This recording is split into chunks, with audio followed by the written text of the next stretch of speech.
If you've been with me on this channel for a little while, then you know that I've been conducting a series of interviews with veteran leadership and executive coaches.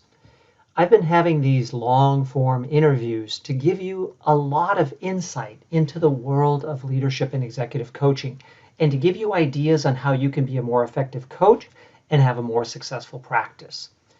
In this clip, I've taken a selected question and answer from one of the past interviews to give you an opportunity to reinforce an existing point if you've already watched the whole interview, or to give you an opportunity to just learn a little bit from this executive coach.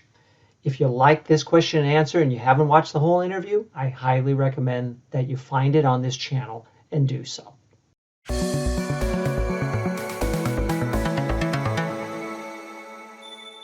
So I know you're also very interested in the shift towards leaders needing to have more empathy and emotional intelligence.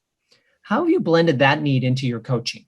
The best way I can kind of talk about that is the relationships that I think a lot of employers used to have with their employees, which was more of a command and control transactional connection, where it is, I need this, I need this report and I need it by next Tuesday. And that was kind of the end of the conversation that an employer would have with his employee, his or her employee.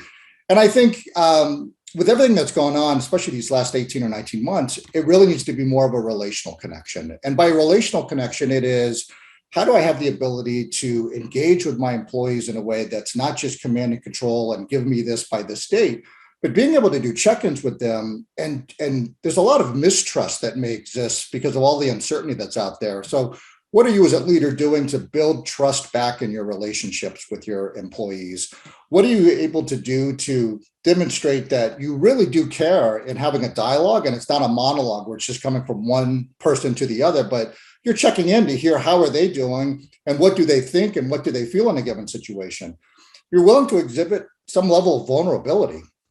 There's no leader that I've met that feels like they have a command of everything that's happening. There's just so much change going on. So I've encouraged leaders to say, hey, I don't have all of this figured out yet, and to be a bit vulnerable. And I think their team members really appreciate the fact that not everything is ticked and tied, and some things are still a bit ambiguous, and being able to admit that it's a bit ambiguous.